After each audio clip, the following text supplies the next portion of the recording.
Hello. Yeah, welcome to the Guerrilla Guide to Music Technology. Got a bunch of new subs to the channel. I can only imagine because of these videos. So, looking at the analytics I've got and stuff. So, yeah, welcome guys. Thank you for subscribing. I hope I can carry on giving you some useful information and guiding you to other sources of information too, because I don't know everything. I would be the first to admit that. But yeah, welcome. And yeah, so where have I been? Well, I've been doing a lot of live stuff, so I haven't made a lot of videos recently.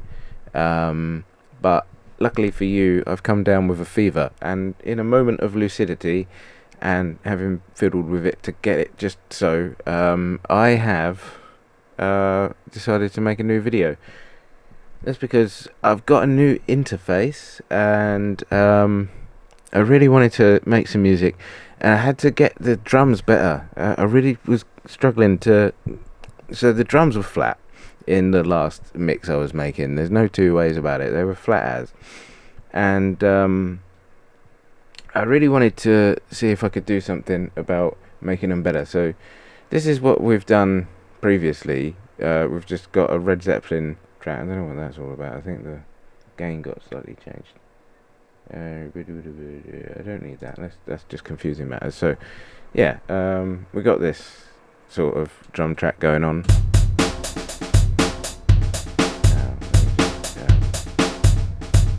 it. Oh yeah, that does seem to be being recorded nicely. Now,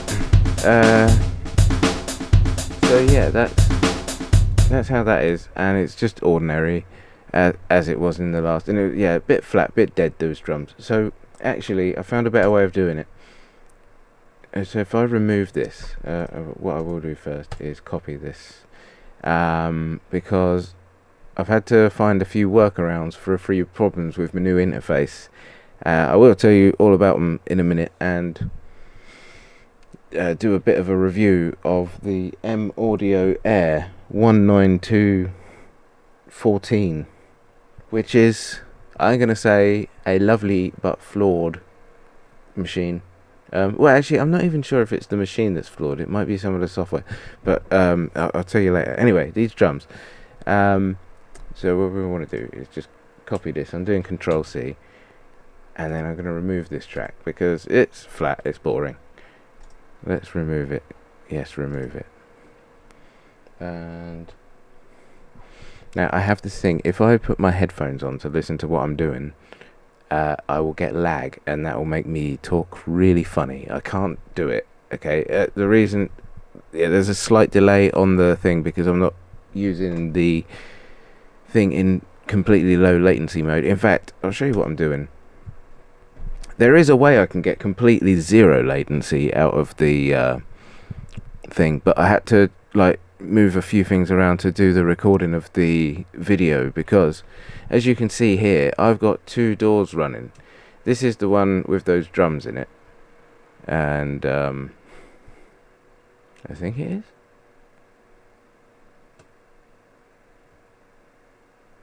Ooh, where's that gone then? Oh yeah, I just removed it. Yes. So yeah, that is that one. The one that's now got no tracks in it. And this is the one that is recording the audio for the video, which I'm going to have to edit back into the video later because OBS does not like this interface.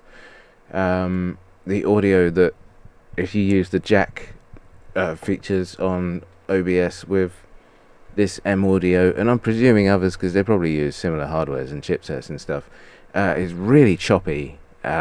Completely unusable. You couldn't do anything with it, which is really weird because as you can see, if you look there, there's a decent waveform being generated by this instance of Ardor, which is just recording the I've made a mix using these plugins. See, I've got a few plugins over here. I've made a mix, well, a rough mix, just to get the audio into the thing ready to get edited back into the video later on in Blender, because honestly I had to do that workaround to make this video. So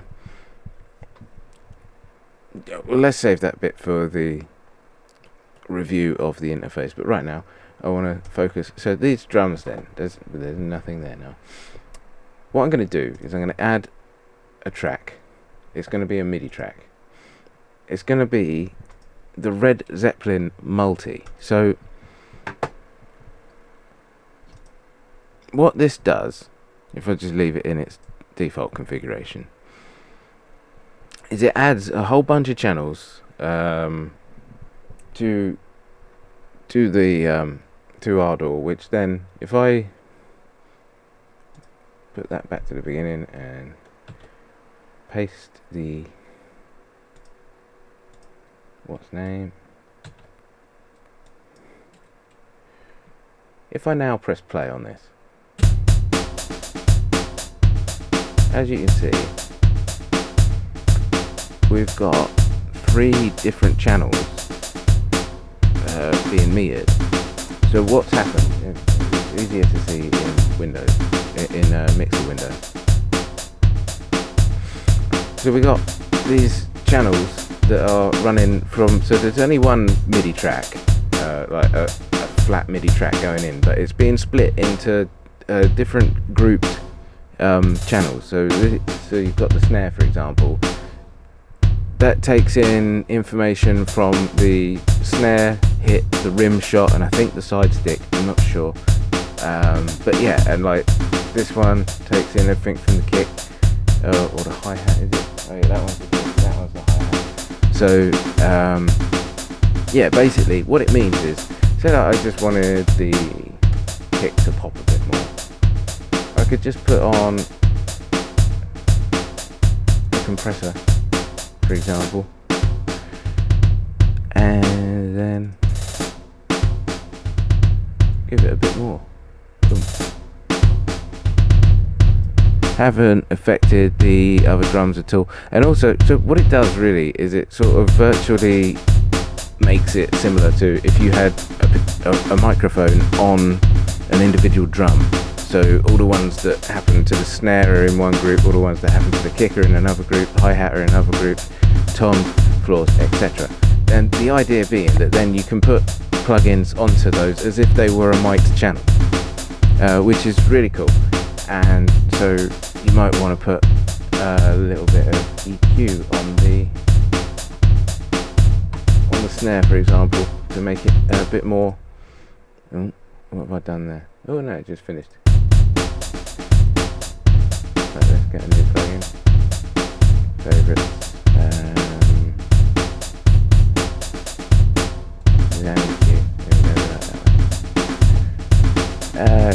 Let's put up some of the highs in it.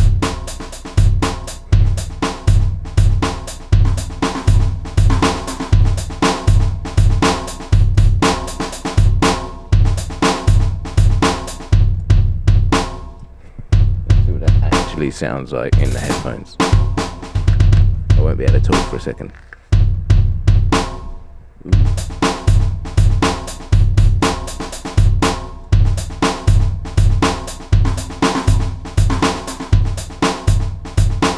Well, anyway, I've not done it very nicely there, but you get the idea. You can do a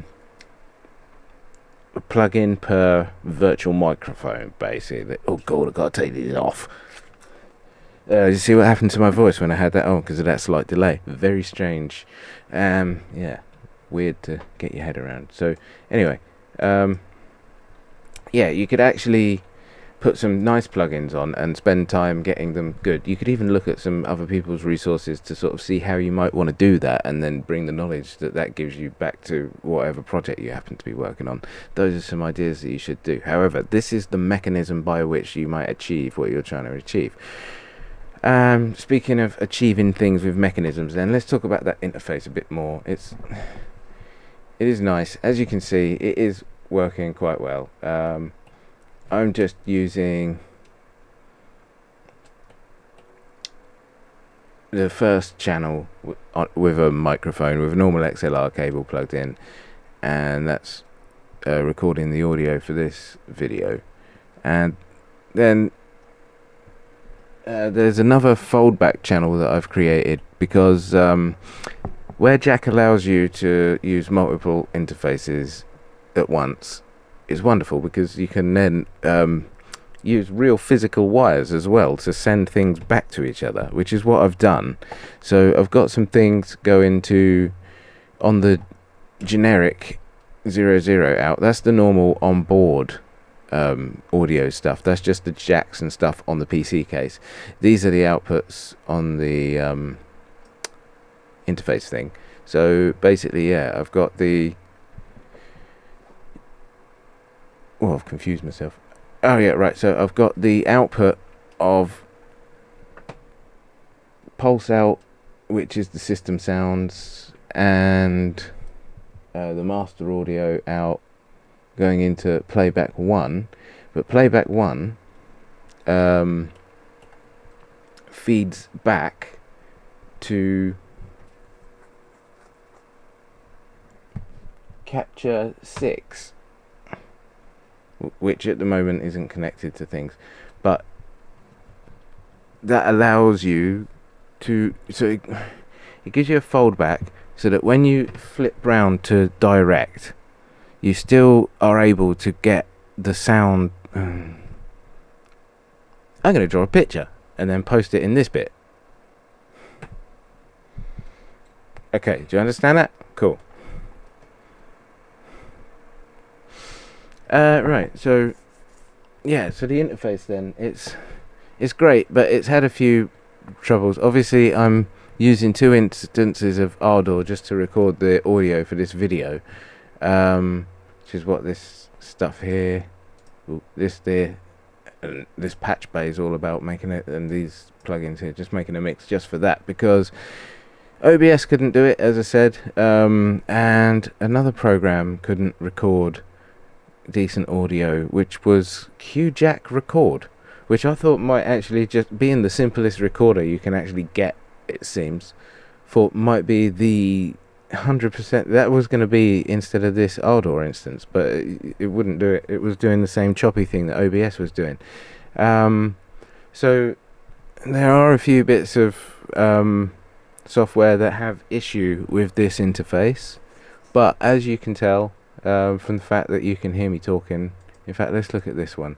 This is the audio that I'm recording for the video, and as you can see, it doesn't look like it's gone wrong, and if you're hearing me, it didn't go wrong.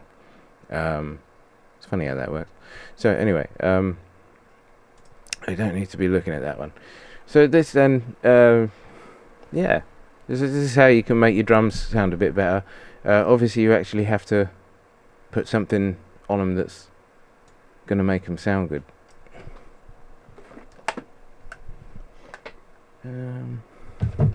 Yeah, well, this is the bit where you just sort of have to look at your project and muck about with it. Let's have a go.